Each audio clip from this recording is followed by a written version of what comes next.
He's part of the NFL Network draft coverage this week as Fox is simulcasting the NFL Network draft coverage starting on Thursday night. He's Joel Klatt. How you doing, Joel? Good, man. How are you today? Well, I'm great. I'm doing great. You ready for the draft? You ready to get in there? I could not be more ready. I feel like a college freshman for my first final, and I have over-prepared. There's no question about it. So are you overpacking as well? Are you an overpacker when you go on road trips, Joel? You know what's interesting is, like, if I'm going to a game or something, like, I've done it so many times, I know exactly I basically pack, like, the exact same things every single week. But now this is all new to me. And so, yeah, I'm sure that I will. I'm probably going to be over, and I'll have a spare. You got to have a spare suit, right? Well, you need, I mean, just in case one doesn't arrive or you just need to go to, or, hey, we want you on Saturday and we could swing that. You never know. But I'm just wondering, you can't wear the same thing around Gus week to week, though, Joel, right? He'll call you out on that. Oh, he'll for sure call me out. So that's been a challenge week to week, certainly for someone that's not wardrobe inclined. But I do what I can. He actually, Rich, what he calls me out more so for is every single week he walks up to me, and the first thing he says to me, in whatever city, whatever time of day that we see each other, he says, "Hand me your wallet." And I'm like, oh, and I hand him my wallet, and he's like, "Son, you got to start carrying more cash." I love it. Oh, so I got to start carrying more cash, right? Of course you do. Come on, if you're around Gus, you got to bring your A game. And we're excited. Exactly. We're excited at the NFL Network to be partnering with Fox and with you. And Troy Aikman's going to be part of night one as well. This is going to be great. You're the Cleveland Browns. You take who, Joel? I would take Darnold. Having played the position and know what it's like to go through the recruiting process or lack thereof, in some cases, and what it's like to be in college and to have a team around you that is really good one year and maybe not best the next. There's one thing that I'm really concerned about for Josh Allen, and that's the fact that he never really dominated in any particular facet or any one game really throughout his career. And you look at all these other guys, they put their team on their back at some point. And Sam Darnold certainly did that. I was so impressed with him. Everyone talks about the lack of supporting cast for Allen, but really I think you got to talk about that with Sam Darnold because of what he did have and didn't have this last year at USC. I was fortunate enough to do the Stanford game and the Texas game for Darnold, and he was brilliant. And I never got that sense from Allen. He's incredibly gifted. He's a great kid, smart. You'd love him on your football team, but Darnold's the guy for me. He played so big in big moments, and I think that's what really pays dividends at the next level. And you also were there for the, if I'm not mistaken, for the Josh Rosen-led comeback on Texas A&M, Joel, correct? That's right. That was on your air with Gus, and you guys were awesome calling that game too. But you have Rosen dropping to 7 with the Bills coming up to go get him and get him out of the green room. Why do you think so many mock drafts have him dropping out of the top 5, top 10, Joel? I mean, where do you stand on this kid, having been around him, I'm sure, as much as you have? Yeah, listen, he is. Let's take this in 3 parts. On the field, and then the red flags on the field, and maybe off the field. You got it. First, on the field as a player, Rich, there's not a better pure quarterback in the draft than Rosen. He's beautiful. Like his efficiency of movement and the efficiency of the arm motion, the ability to make every single throw. He not only can drive the football outside of the numbers, but he can layer it inside the numbers. He's got a great mind. He can change arm angles. He does everything really well. Now, on the field, the red flags is the durability. You cannot win games from the sideline as a quarterback. And so the fact that he has dealt with shoulder issues and concussion issues, which is a major red flag, that's going to scare some teams away. And then you get to the, quote unquote attitude or personality, which, let's face it, is not going to be a fit everywhere. Josh is a supremely confident kid, not only in his ability, but also in his intellect. And at times that can rub some of these hardcore football people the wrong way.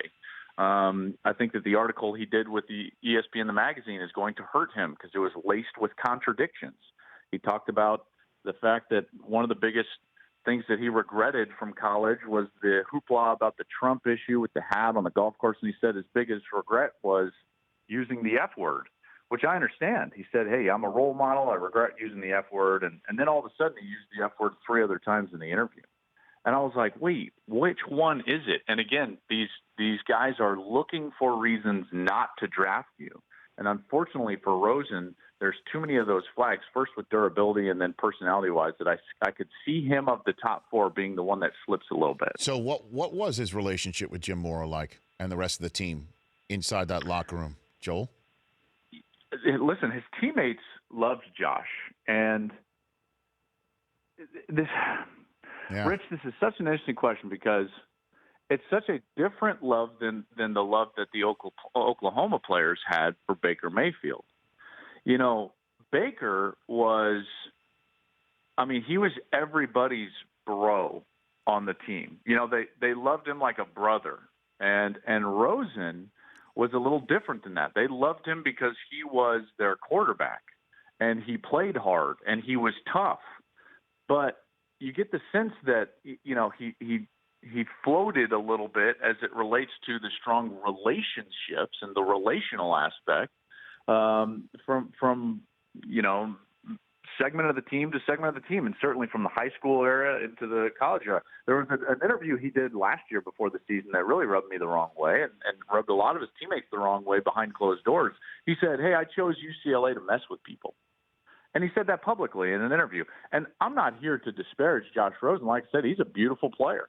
But if you're his teammate at UCLA and you're basically saying, like, he came here because he thought it was a joke and it was funny and he was going to mess with people and he should have gone to USC or Notre Dame or one of these other places, that's not necessarily the way to really, you know, get yourself in the good graces with your teammates. His relationship with Mora, I felt like was good, but I felt like Jim always had to work on it.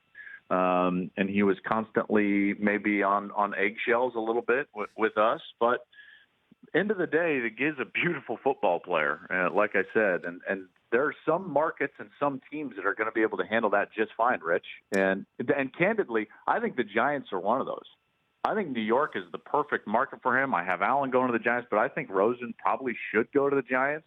Because one thing we know about the New York Giants, you can be your own man and your own person and your own brand and still be a part of that franchise. And I think we've seen that in several different cases. Couple more minutes here left with Joel Klatt of Fox Sports, part of the NFL draft coverage this week in the Fox broadcast of the NFL Network draft coverage, and thrilled to be part and parcel of everybody on that front.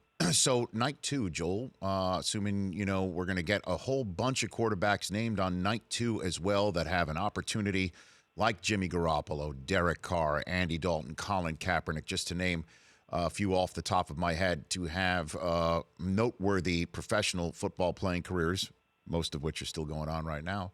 Who do you like that's a night 2 guy for the NFL? Joel? I'm a big fan of Lamar Jackson. I think he's going to be a night 2 guy. I don't think he's going to get into the first round. I'm a really big fan of Kyle Lauletta from Richmond.